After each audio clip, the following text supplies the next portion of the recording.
Last night, a Jedi was murdered. I'll tell you who's killing off the Jedi. Disney. I can't even get rid of this Grogu for $5.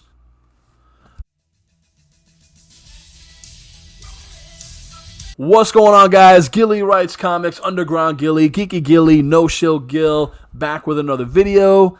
I'm also the co-creator of Galactic Rodents of Mayhem and Duo the Yunkai Warrior, one of the coolest indie comics you will see. Do you like TMNT? Do you like Guardians of the Galaxy? Do you like Cowboy Bebop? Like any bit of those? Guess what? You'll fall in love with Galactic Rodents of Mayhem and Duo the Yunkai Warrior. Are you an 80s kid, 90s kid, grew up during Saturday morning cartoons? Well, guess what? I got that in comic book form with Grom and Duo. Check it out.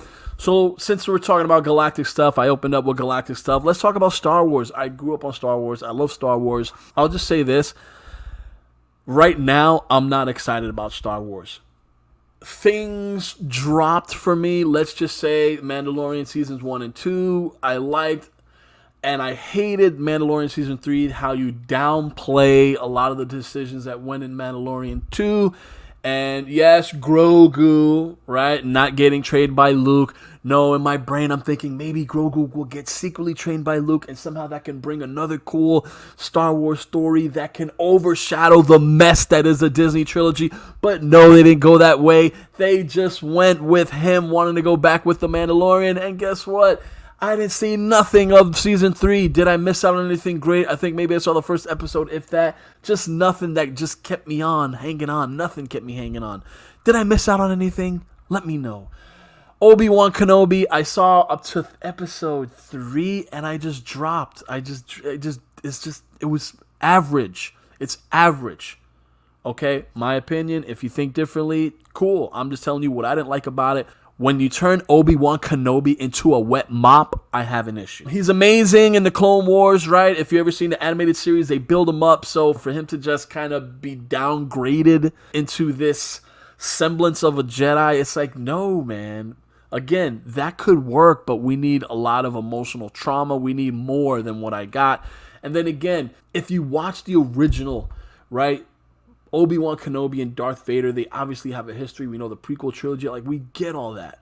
And now you're telling me again that they met, like, they had so many matchups before. It's just like, it sullies the entire overarching connection between them. It just kills it. It muddles it, in my opinion. That's just me.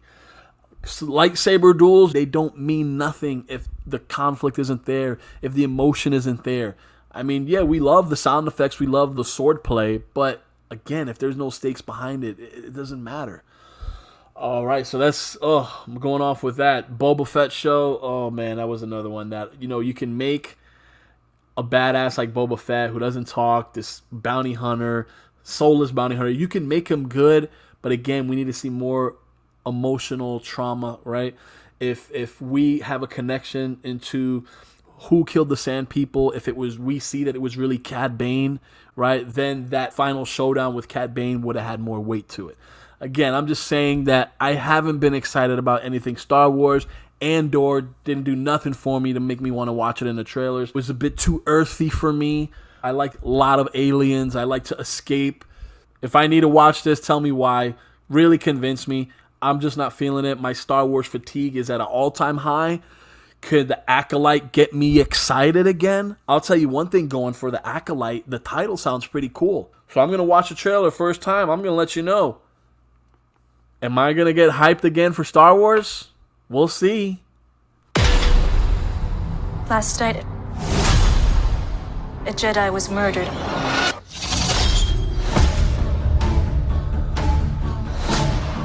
The Jedi justify their galactic dominance in the name of peace. But that peace is a lie. You can't mess with a Jedi. Jedi are being hunted.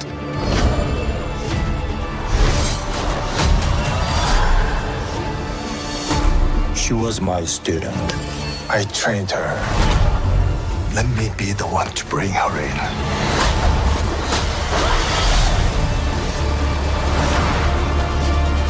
I sense this is only a small part of a larger plan. sort of shift to tip the scales. It's time. To face the past.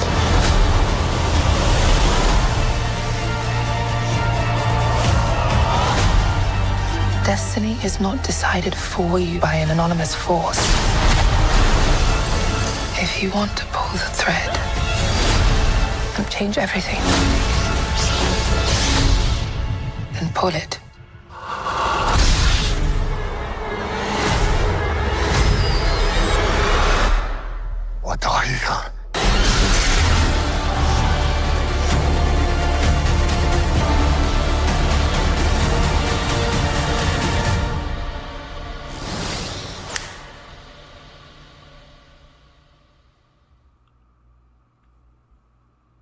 I'll tell you who's killing off the Jedi. Disney.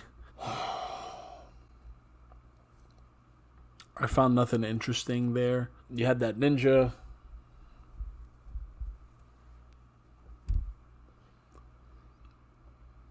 A ninja versus Jedi could be kind of interesting, but what can I say? I've been fooled too many times. There's nothing there. You bring in a dude from the Squid Games as a Jedi, okay. He has to reel it back in his student who's going the way of the dark side, right? Black chick with dreads, okay. Like I say, a lot of times it's too earthy for me. The designs there are kind of weird.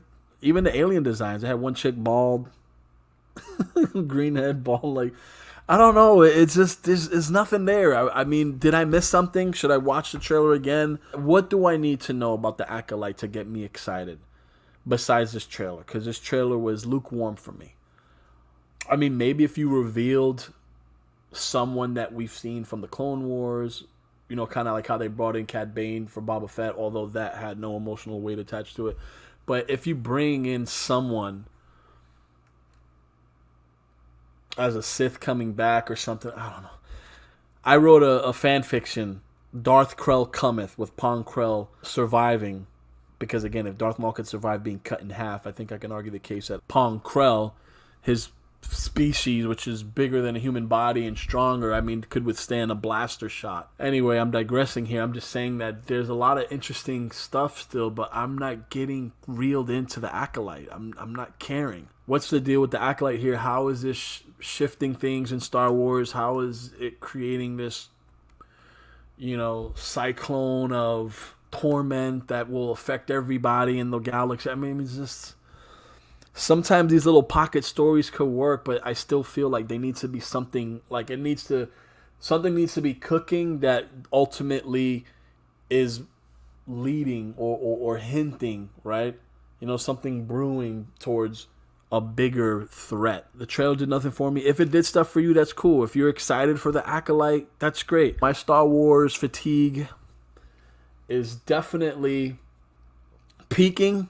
I got rid of most of my Star Wars collectibles. I can't even get rid of this Grogu for $5. No one wants to buy it. I have no interest for the show. Definitely not going to watch it. I don't fault anyone who watches it. I'm just saying I'm not interested. If you're interested and you're hyped about it, let me know why. Maybe I got to give it another shot. Should I watch it and review it? Oh, that's cringe. Do you guys really want to see that? The few people who subscribe to my channel, do you really want to put me through that misery? Anyways, guys, if you're also disappointed in Star Wars and how Disney strangled this golden goose that they had, and it's no longer laying golden eggs, but just steamy piles of bantha fodder, check out Galactic Rodents of Mayhem and Duo the Yunkai Warrior. I do a great job of world building. I do a great job of bringing interesting characters to life and definitely raising the stakes and creating awesome bits of conflict. I make you care about these characters and I make you want to see where the story goes. Try me out. I got my crowdfunding campaign going on live. Definitely check it out. And guys, if you enjoyed this video, like, comment. I'm just starting now to get into the groove of putting a video every day of what, I don't know. It's very hard, but I'm trying, I'm pushing so I can build up a YouTube audience and take over the world. Anyway, guys, till next time, this is Gilly. Geek out.